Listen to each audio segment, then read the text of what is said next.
Maulina Oktaviani, Pak Kiai, tolong buktikan satu saja kesalahan fatal pada bukunya Habib Hanif DKK yang dapat kami jadikan bukti buku tersebut penuh tipu daya dan kebohongan. Baik. Buku Keabsahan Nasabah Alawi membongkar penyimpangan pembatalnya. Penulis tim pengawal Persatuan Umat, ya. Itu 300 lebih kesalahannya. Saudara sekalian, masihkah Anda ingat bagaimana tim Robitoh Alawiyah menyusun sebuah buku untuk menandingi daripada tesisnya Ki Haji Amiruddin Utsman Al-Bantani? Namun beralih-alih untuk menandingi ataupun membatalkan tesis beliau, melainkan daripada buku yang diterbitkan oleh tim penyusun dari Robitoh Alawiyah yang diketuai oleh Habib Hanif Al-Atas, saudara sekalian, menjadi bahan ketertawaan.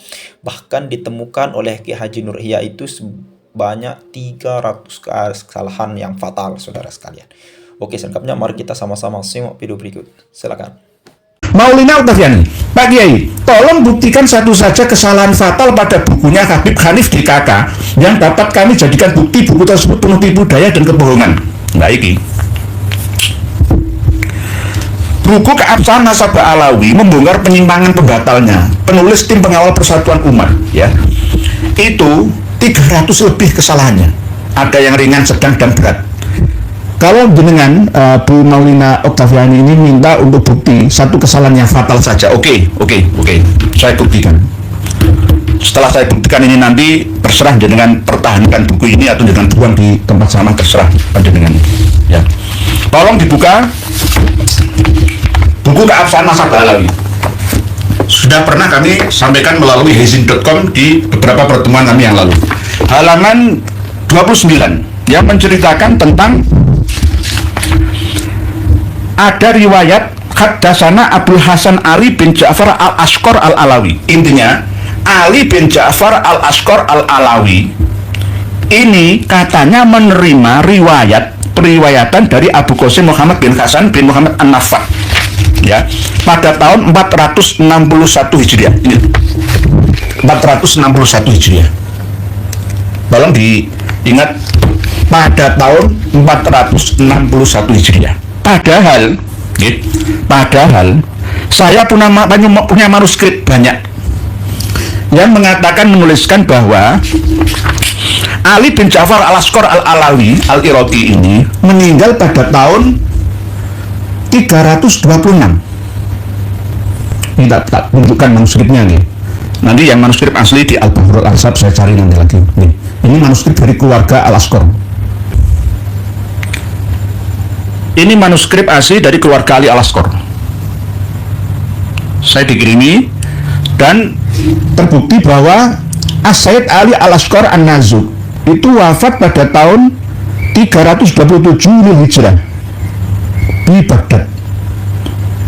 327 ini. Tufiya an 327. Ini manuskrip keluarga Ali Al-Ashqar.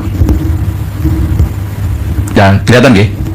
327 orang yang sudah meninggal tahun 327 Hijriah, tapi pada tahun 461 masih bisa menerima riwayat. Ayo coba dipikir bareng. 461 orang sudah wafat 327 iso urip maneh tahun 461 iki film kongdi diputer maneh, wong isis mati, sudah mati ratusan tahun, masih bisa menerima riwayat dari Abdul Qasim An-Nafaq Muhammad bin Al-Hasan secara musyafahat. Musyafahat itu ya begini, ayo gitu ya, Bismillah akhbarona itu musyafahat, ketemu langsung, bukan akhbarona tapi musyafahatan, ya, dibacakan. Dia berkata telah meriwayatkan kepada ayahku. Loh, ini 300 kesalahan karya Syekh Hanif Al-Atas. Oleh sebab itu Syekh Hanif Al-Atas dan kawan-kawan ini saya anggap beserta dengan para kiai yang memberikan kata pengantar 9 itu bertanggung jawab penuh terhadap penyesatan, ya, sejarah, silsilah, nasab, ya, dan peradaban yang ada di Indonesia khususnya. Kami harap untuk bertobat semua, taubatan nasuha. Karena apa? Ini akan menjadi dosa jariah kalian. akan menjadi dosa jariah kalian, wahai Dek Hanif Alatas, Dek Rumel Abbas ya, Dek Wafi itu ya. Ini masih belum saya koreksi semua, 300 kesalahan itu ya. Orang yang sudah meninggal di Baghdad tahun 327 Hijriah kok bisa meriwayatkan musyafahat dengan Abu Qasim An-Nafat pada tahun 461 itu mana? Nong diwai lora ilmiah blas. Terus ini karena berdasarkan kitab Al-Arba'unnya Syekh Yasin bin Isa Al-Padang, Sumatera Barat, Minangkabau. Saya cari gak sama redaksinya. Wong Syekh Yasin Al-Padani ini juga salah ketika menuliskan Al-Halal. Ad-Dalal. Kalau Al-Kholal ada sendiri. Ad-Dalal itu pekerjaan atau profesi yang menunjukkan alamat-alamat rumah yang ada di jalan-jalan di Baghdad, itu namanya Ad-Dalal. Jangan Al-Halal. Kalau Al-Halal itu artinya orang yang penyakitan, bukan alasan. Jadi yang menulis manuskrip ini kemungkinan Salim bin Jindan yang wafat 1969 ya. Kemungkinan besar berasal dari keluarga Maktabah Ali bin Jindan, terus disampaikan kepada Dek Rumel Abbas, lalu dibukukan di dalam buku Keabsahan Nasabah Alawi. Jadi ini buku yang tidak bermutu sama sekali, corek semua.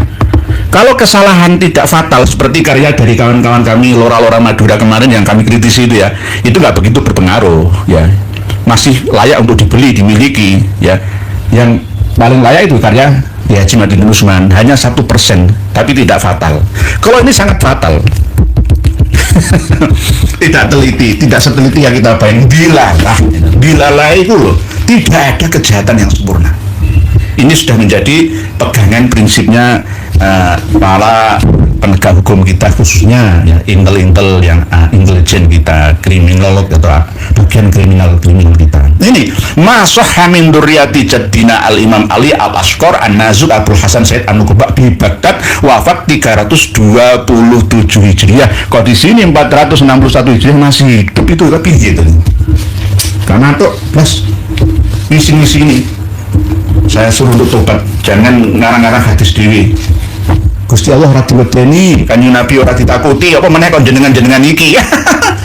Menipu wong sak Indonesia mati sayang, ora wedi mereka. Mencantumkan kitab Arbaun, apa enggak khawatir nanti ada yang mengkritisi? Wong saya juga punya kitab Arbaun Syekh Yasin Al-Padani. Ya. Enggak cocok, enggak sesuai. Malah saya itu ditolak mentah-mentah, yang bener itu Al-Allal Al-Majid itu salah tulis. Bagaimana orang yang hidup pada abad 15 bisa mengoreksi orang yang hidup pada abad 6 Hijriah, 5 Hijriah yang lalu. Al-Majid itu sudah Ad-Dalal kan Mas. Itu Nah, itu saudara sekalian ya, penjelasan singkat dari Ki Haji Nur Ihya bagaimana kesalahan-kesalahan yang dilakukan oleh Rumail Abbas, lalu kemudian Habib Hanif Alatas, lalu kemudian Gus Wafi ya. Nah, jadi ini adalah blunder yang sangat fatal. Bagaimana mereka ingin meruntuhkan daripada tesisnya Ki Haji Madudin yang sangat mencerahkan kita. Lalu kemudian ingin digagalkan atau ingin difatahkan oleh sebuah buku yang diterbitkan oleh tim Robitoh Alawiyah. Namun beralih-alih untuk diterbitkan untuk menggagalkan tesis Ki Haji Madudin atau membatalkannya, saudara sekalian, melainkan semakin membuat tesis Ki Haji Madudin itu seolah-olah sangat benar, saudara sekalian. Kenapa? Karena baru setengah saja dikoreksi. Buku yang diterbitkan oleh Robitoh Alawiyah itu sudah mencapai 300 daripada kesalahan, saudara sekalian. Apalagi semuanya, bahkan sampai ribuan, saudara sekalian. Nah, salah satunya yang paling fatal yang diungkapkan oleh Ki Haji Nur Ihya, saudara sekalian. Bagaimana seorang muhaddis itu meriwayatkan sebuah hadis pada abad keempat Hijriah. Tapi ternyata setelah diteliti manuskrip aslinya, itu beliau wafat pada abad ketiga Hijriah, saudara sekalian. Ini kenapa orang yang sudah meninggal bisa meriwayatkan hadis? Nah, ini kesalahan fatal sekali untuk tim Robitoh Alawiyah. Bahkan 9 kiai yang mengikut berkomentar ya. Salah satunya putra Mbah Mun, saudara sekalian, yang ikut berkomentar dalam buku tersebut. Buku Keabsahan Nasabah Alwi. Itu harus ikut bertanggung jawab atas hal tersebut. Kenapa bisa membiarkan hal ini? Ini akan membodohi masyarakat, saudara sekalian. Nah, oleh karena itu Kiai Haji Nur Hidayat menerangkan bahwasanya ini sama sekali buku yang tidak layak untuk dibeli, saudara sekalian. Kenapa? Banyak kesalahannya. Bahkan bisa menggiring opini, saudara sekalian. Yang mudah-mudahan video ini bermanfaat. Sekian, Assalamualaikum warahmatullahi wabarakatuh.